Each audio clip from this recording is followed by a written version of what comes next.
Awesome music video over there. The quality is on point. Location, man, that's beautiful. Kwanda. Thank you. Thank you. Oh my God, Kwanda, can I have your autograph? How are you gonna have an autograph? You're not. But like, I'm talking about later. Or she could just like air sign it.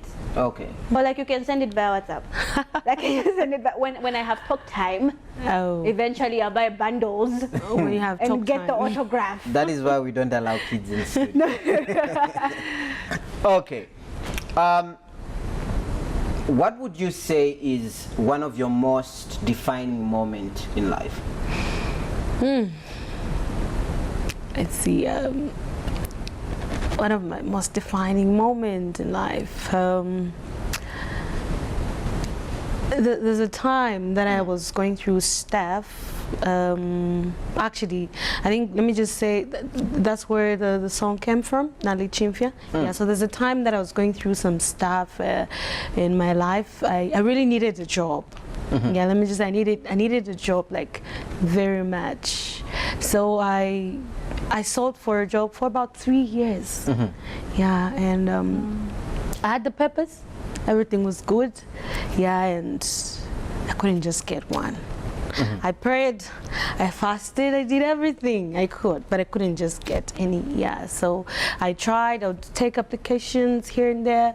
Eventually, I ended up landing into some hands, you know, that for me, it's a very credible institution. Yeah, so I really hoped I could work there. So I decided to take my application there, and I met this man, a very big man there. Yeah, and he offered me a job. He looked like he was an angel. You know, he told me, I'm going to take you to school. I was like, wow, take me to school? Yeah, I'm going to take you to school. I'm going to do this. I'm going to do that. And I was like, oh, okay. Thank God. Yeah, so then it went on. We continued talking. I took my papers there, and then he said, you know, we're not hiring at the moment, but what I would do is I would love to introduce you to someone from another credible institution. So I was like, oh, okay, that's good. So we made, when we made, apparently we didn't even see the other people that he wanted me to meet, but we just met. So he was talking about why he couldn't give me a job at that time at the institution, but he said, there's a friend I would love you to meet, but before you meet that person, can we go somewhere? Can we go to a hotel?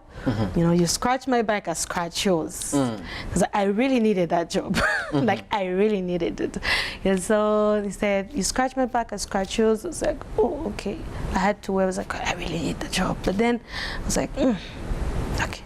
I didn't succumb anyway. Yeah, so that went on. Of course, the person, after that incident, the person just like, the person didn't want me anymore, and they didn't want to talk to me anymore, and I was thinking maybe I could try to talk to them to give me the job without me scratching their back. Yeah, but then it didn't happen, so I continued looking for a job. Yeah, I met another one.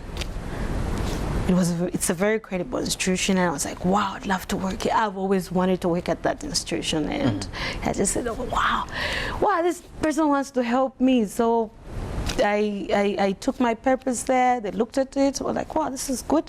Why haven't you been applying? I was like, I've been trying. We're like, oh, okay, no problem. Took the papers, we met.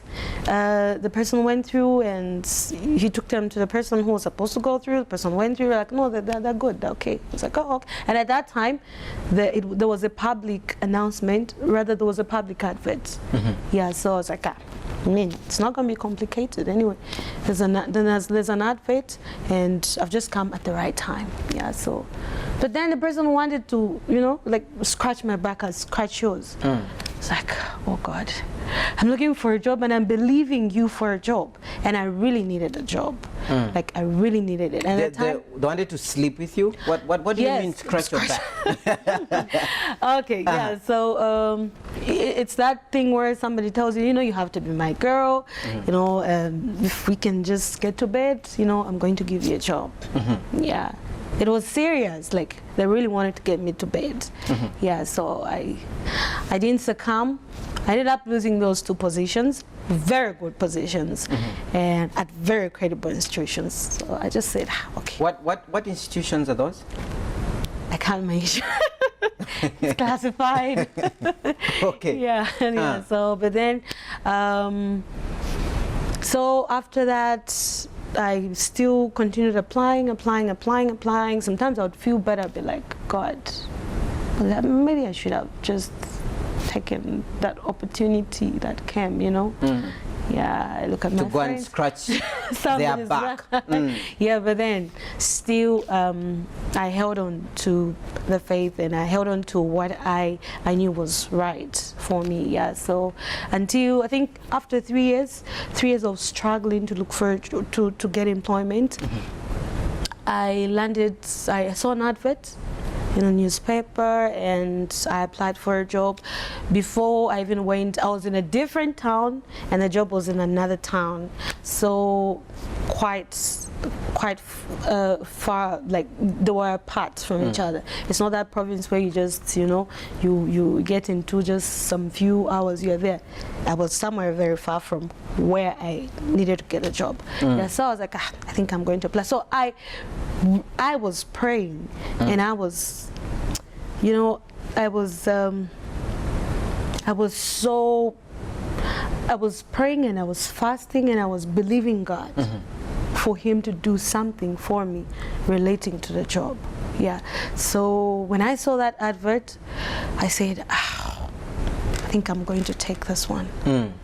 So when I applied, I was so confident that I was going to get the job.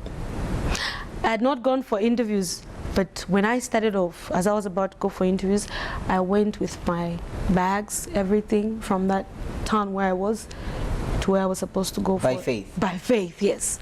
I carried my suitcase, and I said, you know what, people, I'll be coming, but not now. I'll just be coming to see you. That's after I work a little, like, you know. Yeah, so they were like, where are you going? I'm going for interviews. I know they'll call me, and when they call me, they're not going to let me go. They'll give me the job. So I went with my things, carried the things.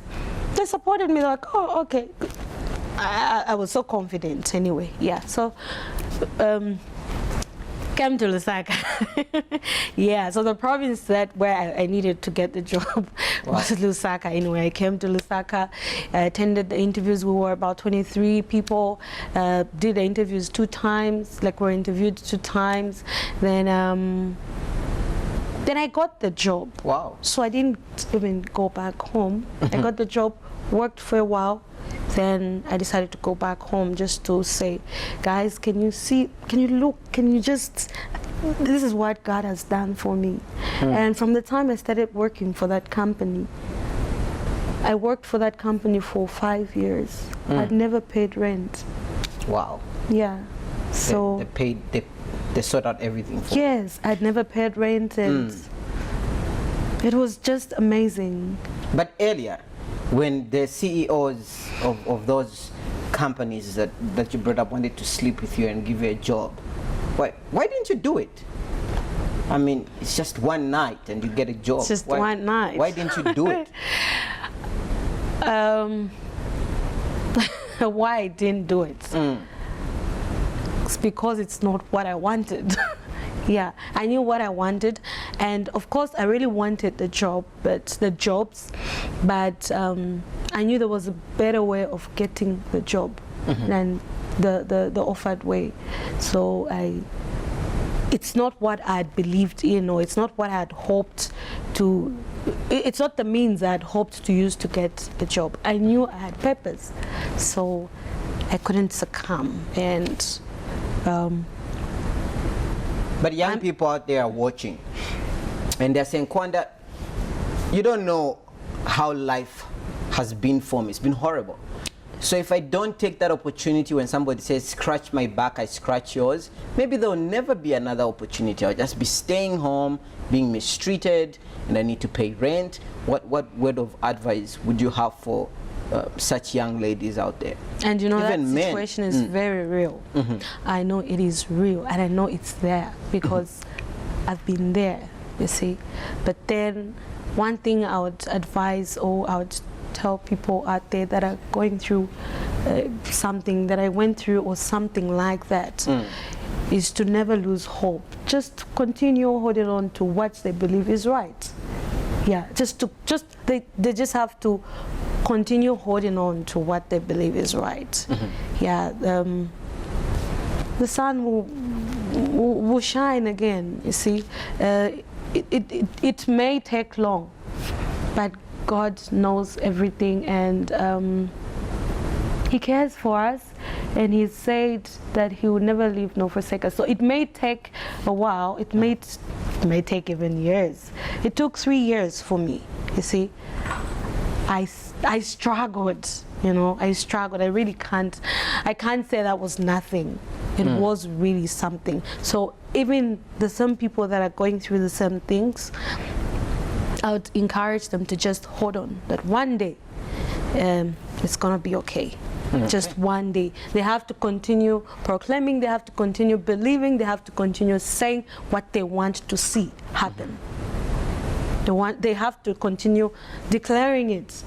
So as a result of what I went through, Nali Chimfia was birthed. Wow. The same album, it was birthed, and that's where the Nali Chimfia is part of a song that actually was inspired because of the same struggles that I went through. I was trying to encourage myself. I was trying to stay focused on the Word of God, and I was trying to stay true to myself, to what I believed in, to say I am victorious. Okay. Regardless of the situation, Nali Chimfia, I know I am victorious. And one day, it's gonna be okay.